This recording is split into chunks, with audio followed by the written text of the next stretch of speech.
जय श्री राम। आने वाली 29 ऑफ मार्च को चैत अमावस्या है एंड इसका जो विधान मैंने शेयर किया एक पीडीएफ में, जो सामग्री आपको मिल चुकी होगी। सामग्री में कई चीज़ें हैं जो कि हो सकता है जो आउट ऑफ इंडिया हो उनको वो अवेलेबल ना हो पाए, ठीक है। जो इंडिया में वो बेस्ट एफर्ट करेंगे सारी चीज़ें अरेंज करने के लिए। अगर हम स्पेशली बात करें जो इंपॉर्टेंट है वो है वाइट चंदन का पाउडर, सफ़ेद चंदन का पाउडर हो गया, इंद्रजौ हो गया। ये जो स्पेशली बताया गया ये पितरों के लिए है। और दोनों चीज़ें हैं, अगर पितर का कोई दोष है, कोई सीवियर प्रॉब्लम है तो भी, एंड पितृदोष नहीं है तो भी उनकी ब्लेसिंग्स के लिए ये जो चैत अमावस्या है बहुत इंपॉर्टेंट रहती है। और बेस्ट चीज़ क्या है कि ये इस बार सैटरडे को आ रहा है। सैटरडे की वजह से जो सैटर्न की जिसके ऊपर भी 7.5 अढ़ैया चीज़ें चल रही, क्योंकि अभी मकर राशि का जो है, अगर ट्रांजिट की बात करें तो मकर राशि वालों को काफ़ी आराम हो गया है एंड कुछ राशियों के लिए दिक्कत है, तो उनको आप ध्यान दीजिएगा। और जिसको नहीं भी, ऐसा कुछ नहीं कि आप भी सोचिएगा कि हाँ ये प्रॉब्लम है तो ही करें या नहीं करें। जैसे मकर राशि की एंड है, मेष राशि का अब स्टार्ट हुआ है 7.5, ठीक है। तो उन लोगों को थोड़ा सा सतर्क रहने की ज़रूरत है। सतर्क रहने की चीज़ मतलब सिंपल है, आप जो जैसे कि लेबर क्लास के लोग हैं या फिर जो गरीब हैं उनको हर्ट ना करें, उनका पैसा प्रॉपर तरीके से दें, वो ना इधर उधर प्रॉब्लम दें उनको, एंड दान दक्षिणा करना शुरू करें, ठीक है। सेवा करने स्टार्ट करें और कर्म अच्छे करें, क्योंकि सैटर्न जब देने पे आता है तो बहुत अच्छा देता है, शनिदेव की कृपा से बहुत अच्छा होता है। एंड नो डाउट कि आप ही के कर्म का जो रिजल्ट है वो आपको मिलता है, तो इसका ध्यान रखेंगे। अब बात करते हैं जो ये टॉपिक है, ठीक है, अमावस्या के लिए जो टॉपिक की बात करेंगे। अब इसमें क्या हम 3 पार्ट में इसको समझेंगे। पहली चीज़ क्या है, मॉर्निंग का। दूसरा आफ्टरनून, मतलब जो आपका पूरा दिन है, ठीक है। और थर्ड क्या है, इवनिंग। मॉर्निंग में आपका क्या रहेगा, मंत्र जाप रहेगा। आप स्नान करोगे, आप अपने आसन पे बैठोगे, जिस तरह भी ध्यान और जो चीज़ें आप करते हो, क्योंकि आई होप सभी लोग सब्सक्राइब किए हो चैनल को और देख रहे हो, किसी न किसी चैनल या किसी न किसी गुरु से आप कनेक्टेड हो। तो जो चीज़ें हैं, जिस भी विधान से आप पूजा पाठ करें वही आप करेंगे। इंपॉर्टेंट क्या है यहाँ पर कि आप स्नान करने के बाद सूर्य को अर्घ देंगे, ठीक है, सबसे इंपॉर्टेंट है। तो मॉर्निंग विधान आपके स्टार्ट होगा, आप स्नान करके आएंगे, सबसे पहले सूर्य को अर्घ देंगे। इस तरह से पीतल का पात्र होना चाहिए आपके पास, ठीक है। कॉपर के इसलिए, क्योंकि कॉपर में गुड़ डालना वो चीज़ें थोड़ा सा जो हम नहीं करते क्योंकि पॉइजनस हो जाता है। तो विधान ये है कि आप पीतल का लेंगे, इसमें आप थोड़ा सा गंगा जल डालेंगे, उसके बाद जल डालेंगे, अक्षत डालेंगे और काला तिल बहुत इंपॉर्टेंट है, ठीक है, काला तिल डालेंगे। सफ़ेद चंदन का पाउडर जो मैंने मेंशन किया वो आप डालोगे, थोड़ी सी रोली आप डालोगे, गुड़ डालोगे, गुड़ का टुकड़ा छोटा सा ही, ठीक है, और पुष्प। इतनी चीज़ें डाल के आप छत पे जाएंगे। आप कोशिश करिएगा ऐसे मत पकड़िएगा, ये सारी उंगलियों से नहीं पकड़ना, ऐसे करिएगा। ये जो अंगूठा है ये न टच हो और ये तर्जनी को भी टच नहीं करनी। तो ये 3 उंगलियों से आप इजीली पकड़ लोगे। अगर आपको प्रॉब्लम होती है तर्जनी ना लगे, अंगूठा भी आप लगा सकते हो, बट हाँ ऐसे होता विधान इसी तरह से होता ही है। तो क्या है, आप तर्जनी को न टच करें और इस तरह से करें ये। अब क्या है, इसको आप दक्षिण की तरफ, मतलब कि जो आपका साउथ है उस तरफ फेस करके आप इस तरफ से जल अर्घ देंगे। लेकिन अर्घ देने से पहले अब क्या है, सूर्य पूर्व में होता है, लेकिन आप जो ये अर्घ देंगे ये आपको देना है पितरों के लिए, ठीक है। अब क्या है, देखिए इंपॉर्टेंट यहाँ पर पॉइंट समझने का क्या है कि अगर आपके यहाँ पितृदोष है, सीवियर नेगेटिविटी है और किसी ने बताया कि हाँ पितृदोष की वजह से प्रॉब्लम है, या नॉर्मली भी आप क्या करोगे, पहले प्रार्थना करोगे आप अपने ईष्ट से, पहले प्रार्थना करोगे आप सूर्य देवता से, ठीक है, हनुमान जी से आप करोगे। जो जो चीज़ें जिनकी आप पूजा करते हो, मेनली जिसके भी जो भी आपके ईष्ट हैं और कुलदेवी कुलदेवता, उनसे आप प्रार्थना करेंगे सबसे पहले कि ये जो मैं अर्घ दे रहा हूँ या फिर जो ये भोग दे रहा हूँ या भोजन जो उनको दे रहा हूँ, ये सीधे मेरे पितरों को लगे जो पितृयोनि में है। अगर कोई मलिनता है या कोई बंधन में है तो इसकी एनर्जी से उन्हें ऊर्ध्व गति मिले, बट कोई नेगेटिविटी इसको कंज्यूम ना कर सके। ये आप प्रार्थना करोगे पहले, प्रार्थना करने के बाद फिर आप अर्घ पूरा गिराओगे, मतलब इस तरह से आप गिरा दोगे। गिराने के बाद आप प्रणाम करोगे। प्रणाम करने के साथ ही प्रार्थना जरूर करनी है फिर से कि मेरे जो भी पितर हैं उनको ऊर्ध्व गति मिले। ऊर्ध्व गति का सेंस क्या है वो भी बता देता हूँ मैं आपको।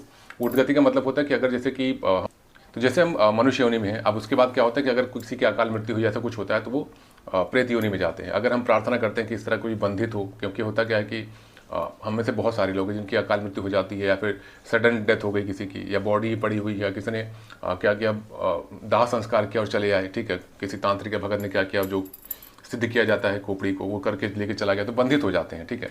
या कोई आया तांत्रिक, उसने पहले ही आपके क्रियाक्रम करने से पहले वहाँ पर पूरी जो पद्धति की, जिसकी वजह से बंधित हो गई आत्मा, तो इस तरह की चीज़ें होती हैं। तो वहाँ पर क्या करना है, आपको प्रार्थना करनी है। अगर कोई बंधित हो या मलिन हो तो उनको ऊर्ध्व गति मिले, मतलब वो अपने पितृलोक में जाए, ठीक है, पितृयोनि उनको प्राप्त हो।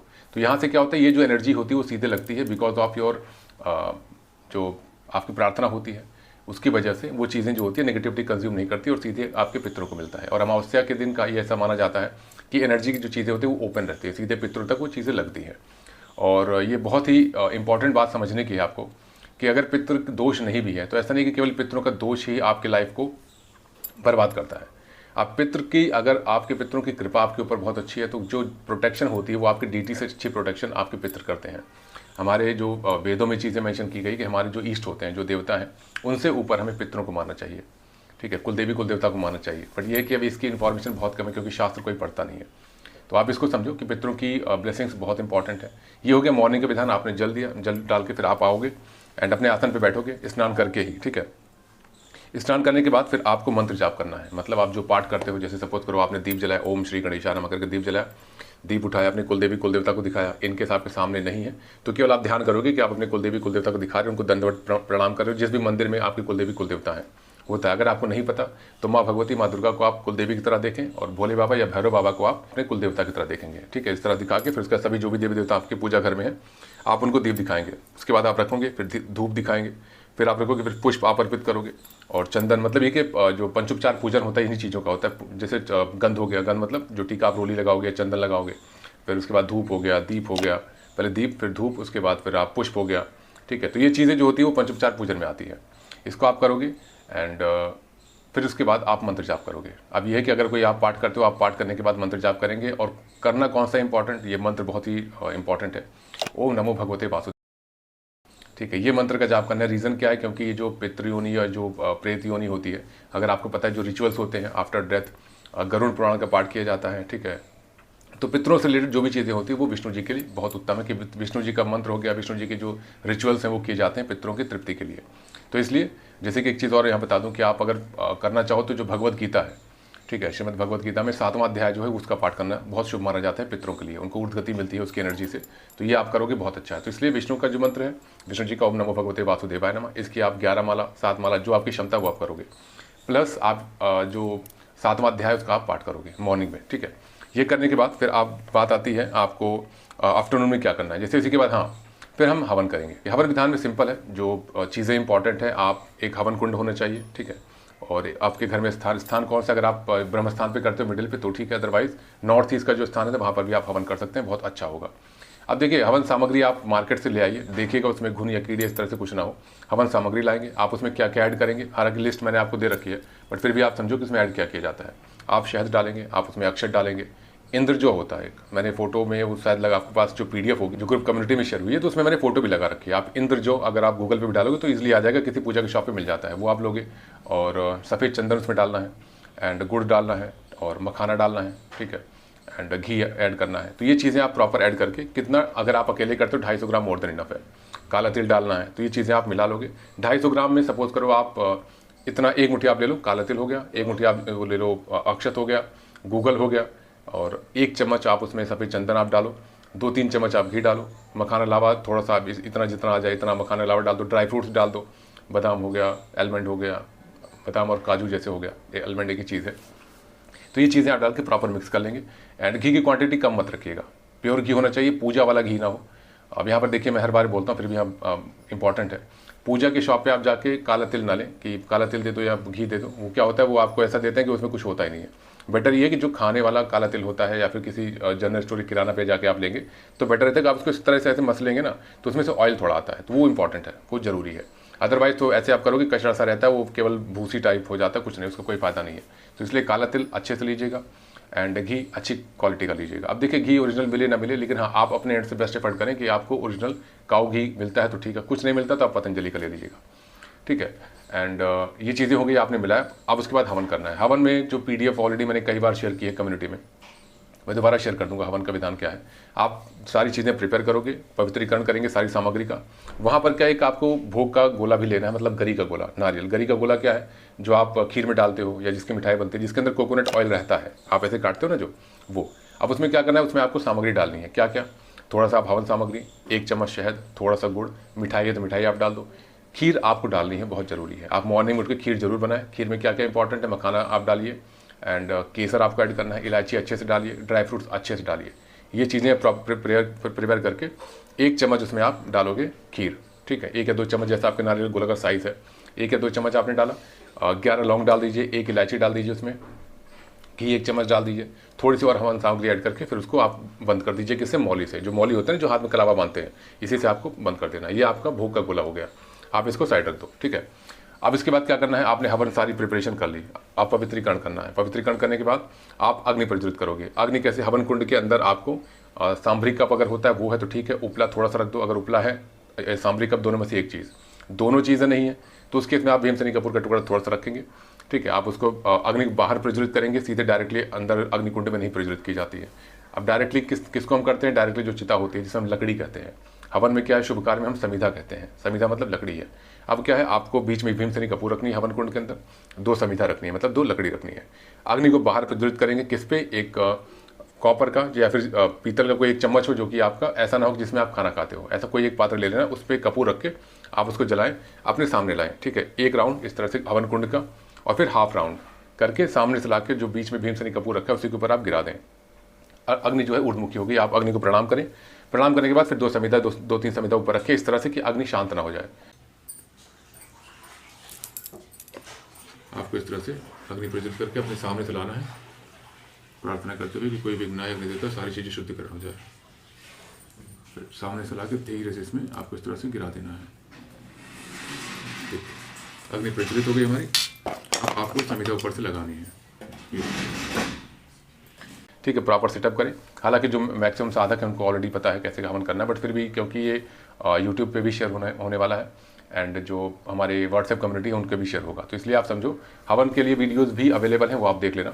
तो आप इस तरह अग्नि प्रज्वलित करेंगे, अग्नि को प्रणाम करेंगे, उसके बाद अग्नि पूजन करेंगे। अग्नि पूजन के लिए आप थोड़ा सा उसमें गुड़ ऐड करेंगे, गुड़ के बाद जल आप इस तरह से करिएगा, थोड़ा सा आप उसमें धूप ऐड कर दीजिएगा और हल्दी या कुमकुम से आप इस तरह से छिड़काव करिएगा, प्रणाम करिएगा। पुष्प उठा के अग्नि को पुष्प दिखा के कुंड के बाहर पुष्प रखना है। ठीक है, इतना आपने कर लिया। अब उसके बाद आपको वहाँ पर आहुति देनी है।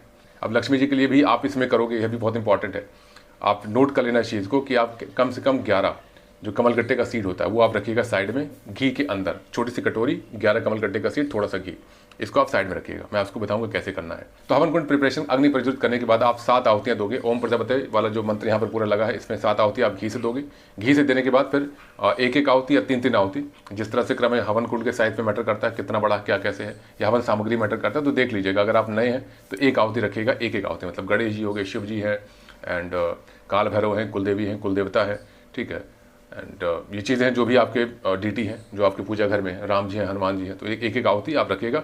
फिर उसके बाद आपको इंपॉर्टेंट क्या है कि अगर आप किसी और मंत्र का जाप करते हो, सपोज करो आप हनुमान जी के भक्त हो, ओम हम हनुमते नमः का जाप कर रहे हो, 21 आहुति। ठीक है, 21 आहुति आपने कर ली। अब मेन है ओम नमो भगवते वासुदेवाय, इस मंत्र से 108 आपको आहुति देनी है। 108 आहुति आपने दी, प्रणाम किया, और दक्षिणा रख दीजिएगा 11 रुपये, 101 रुपये, 500 रुपये, जो आपकी क्षमता है। या फिर गुरु को आप भेज भी सकते हो, कोई गुरु है तो आप उनको चाहे कैसे भी आप उनको देना है, वो इंपॉर्टेंट है। आप फिर उसके बाद भोग देंगे। भोग वहाँ रखने के बाद कैसे हाथ में लेंगे, और उसके बाद हे विष्णु देवता, इस भोग को स्वीकार करें, मेरे जो पितृ हैं उनको ऊर्ध्व गति मिले, अगर कोई मलिन है या फिर किसी प्रकार के बंधन में तो उनको ऊर्ध्व गति मिले। हे हनुमान बाबा, हे भैरव बाबा, कृपा करिएगा। आप इस तरह प्रार्थना करके ओम नमो भगवते वासुदेवाय कह के भोग का गोला जो है बीच में रख दीजिएगा। स्वाहा नहीं बोलना, ओम नमो भगवते वासुदेवाय, दैट्स इट, स्वाहा नहीं है।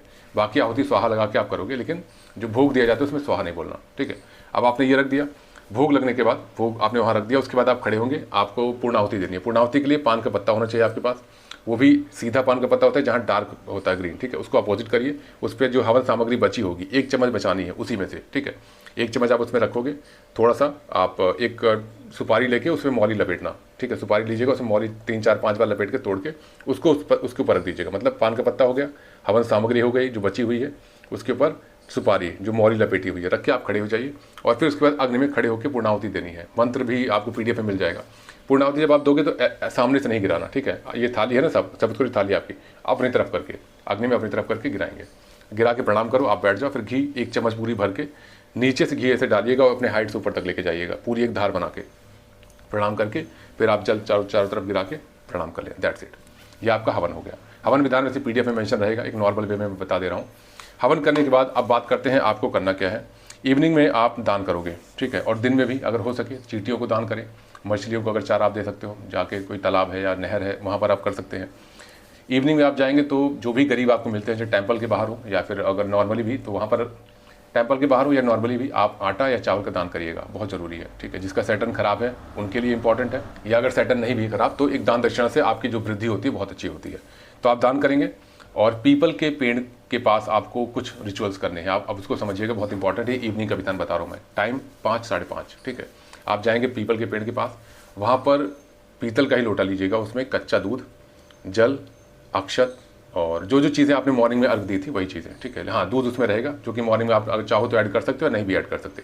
इवनिंग वाले में कच्चा दूध रहेगा, उसमें आप जल डालेंगे एंड काला तिल डालिएगा, अक्षत डालिएगा और गुड़ डालिएगा, जाके गुड़ या चीनी दोनों में से आप एक चीज़ ऐड कर सकते हो।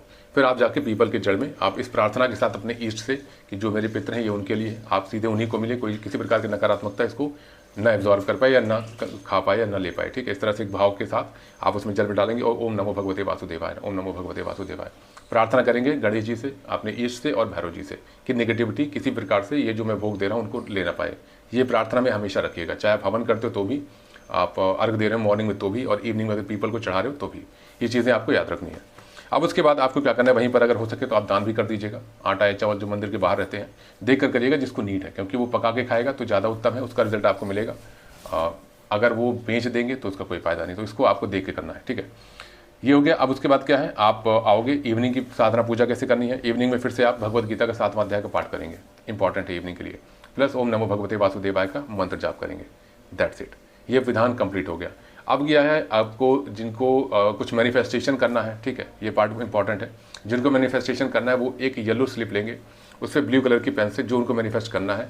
मैनिफेस्टेशन इंपॉर्टेंट होता है जब आप यहाँ से एक्सेप्टेड हो कि हाँ ये चीज़ें मैं कर सकता हूँ, लेकिन कुछ ऑब्स्टिकल्स हैं जो कि नहीं हो पा रहा है।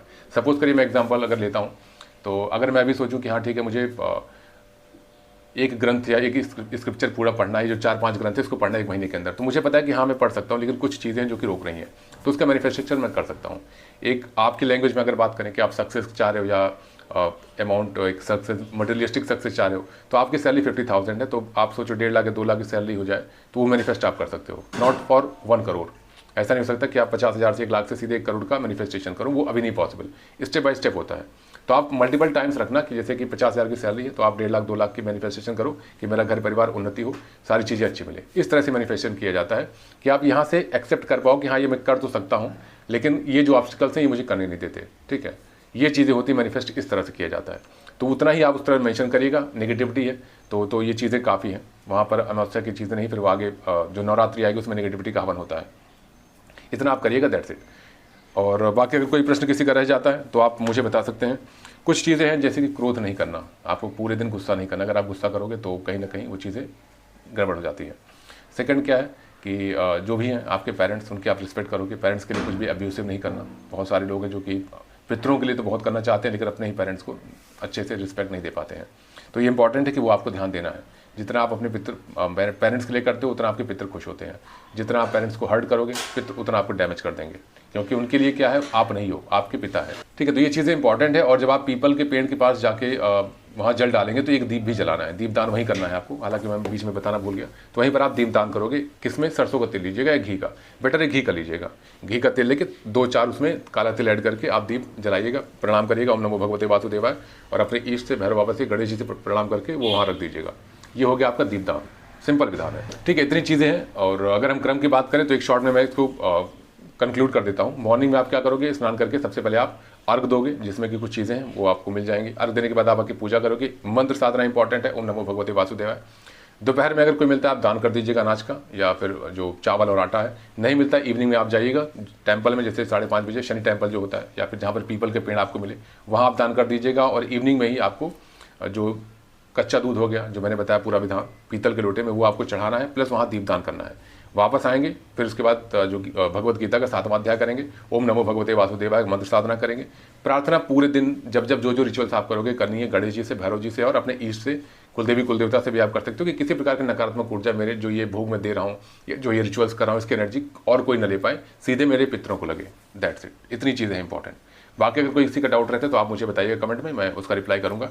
हालांकि ग्रुप में आपको PDF शेयर होगी, जो लोग ऐड नहीं हो प्लीज़ ऐड हो जाइएगा, क्योंकि आज ही ये, हालांकि मैं 10 बजे डालता हूँ, बट ये अभी मॉर्निंग में ही पड़ जाएगा ये, ताकि आप लोग ऐड हो सको।